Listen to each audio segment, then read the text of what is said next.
But I think one of the reasons why these people have this deep-seated anger and resentment is there's a bunch of people out there that have these lives that are deeply unsatisfying, because I think there are so many people that are working all day long doing something that is deeply unsatisfying and almost painful. Yeah, soul killing. Soul killing. Yeah. They're stuck in traffic all day, and then they're stuck in a cubicle after that. They relish the time to take a in the bathroom and look at their phone. I mean, they literally do that. That's a highlight of someone's day. They get in traffic on the way home. They get home after that, they're watching television, and they're You ever notice that some people seem to want to hang on to stuff that is bothering them? They're forever talking about it. They don't want to let it go. They've had a failure at something and it's dwelling. I can't get over it. They just can't get over it. Or somebody said something nasty to them. They don't want to let it go. Do you know what we should do? We should ask ourselves, everything that happens, is this serving you? Is this serving you? And if it's not serving you, get rid of it. You don't want anything in your life that's not serving you, that's not causing you to grow, that's not adding to the quality of your life. I don't care what it is. You will find some people, they just hold on to bad stuff. They hold on to problems. They don't want to seem to let it go. And that adds more problems. Whatever you focus on grows. The only thing that can grow is the thing you give energy to. Why would you hold on to anything that's not serving you? How bad does it have to get? I mean, to what denominator, to what lowest level do you have to reach before people really make up their mind to change? My message is, why wait? I mean, when you're feeling so altered emotionally, you feel so bad, that's the moment you could actually see yourself for the first time, because you're not answering your cell phone, you're not responding to all your texts, you're not watching TV, you're not going out to dinners, you're not calling people back. Something's altered in you, and you're starting to become self-aware, right? I dare you to analyze yourself first, your company first, your character, your behavior, your work ethics. I dare you to analyze it and see if there's any change you can make. See, you cannot manage time, but you can manage activity. You can manage your activities. Make certain that what you're doing really makes a difference. Make certain that you're spending your time on activities that are productive, that are taking you in the direction of your goal. If you think about the person that you want to become, what's that person do every day that you don't do right now? And when you start to do the thing that the person you want to become is doing, you leverage something called behavioral activation therapy. And that is a whole body of research that says when you act like the person you want to become, it's the most powerful way to change a habit. It's even better therapy than talk therapy, because the action proves to your brain that you're becoming that person. You're seeing the change through the action, and so then the brain catches up and starts to relate to you like a person that's confident, or a person who adores their appearance, or a person that celebrates themselves exactly as they are. Before you start the day, ask yourself, how do I want to think today? How do I want to feel? How do I want to behave? I mean, what would greatness look like? What would love look like today? What could I do that would be really cool for me at the end of the day? Say, wow, so I had a good day today. What would make me feel that way? And if you can't find an answer to that, start reading. Who reads anymore?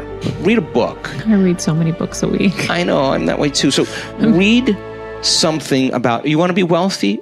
Read a book about someone who became wealthy, and get real and realize they may have failed 50 times before they actually pulled it off. Or what were their characteristics? What were their traits? What made them?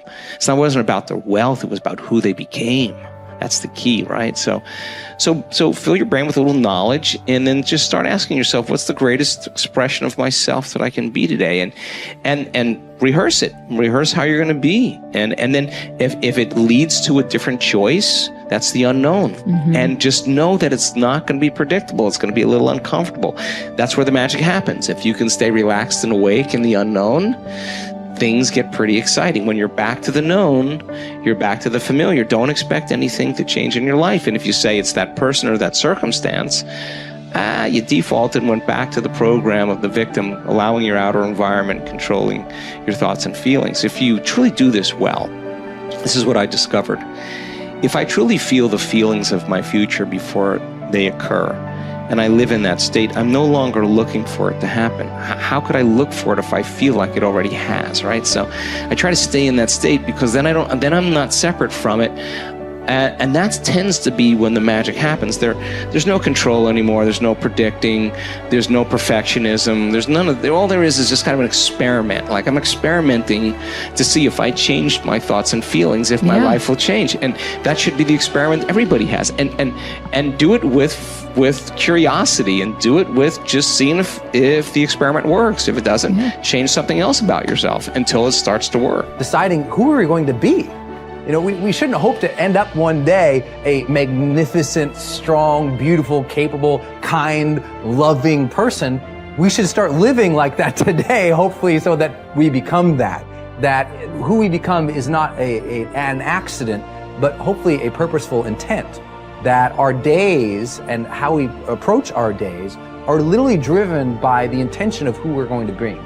That we bring our character into each of the circumstances of our lives, and by doing that, maybe we can't always direct every circumstance of our life. We can't control everything, but we can certainly control our responses to them. We can certainly dictate who we're going to be in those circumstances, and that helps us achieve our ultimate destiny that we desire, not one that just lands on us.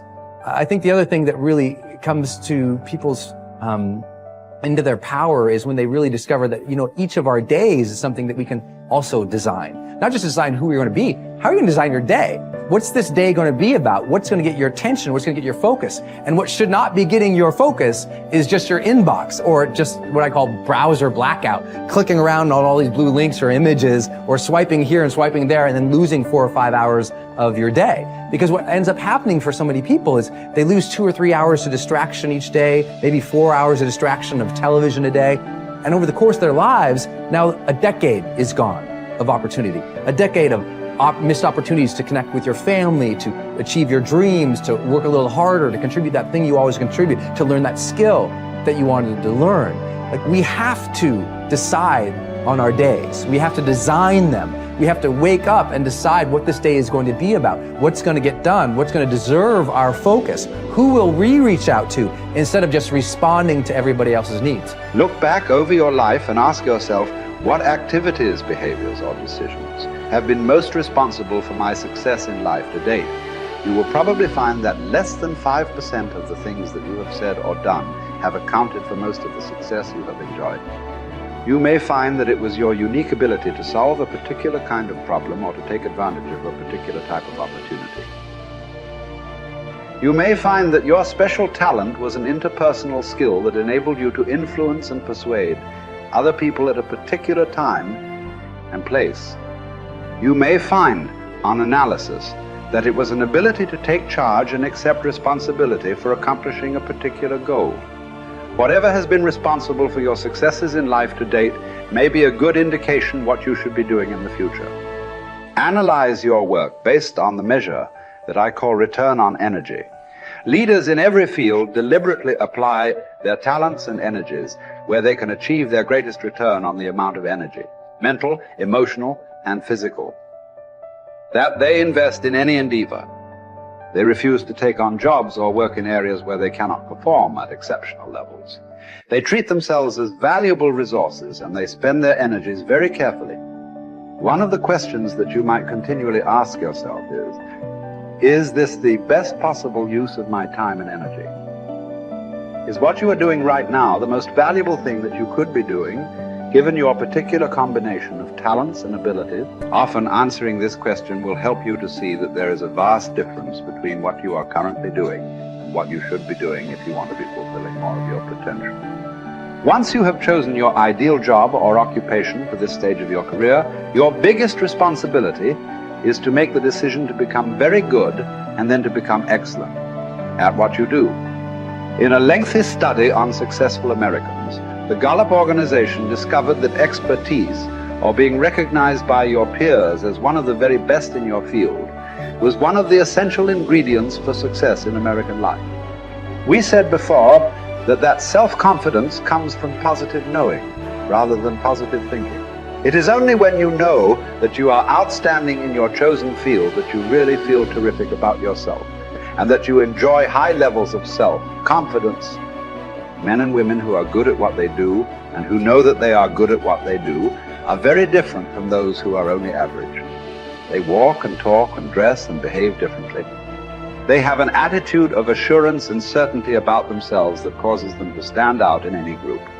They have a deep down sense of self-worth and self-confidence that is evident to everyone around them. The quality of a person's life is in direct proportion to their commitment to excellence, no matter what their chosen field.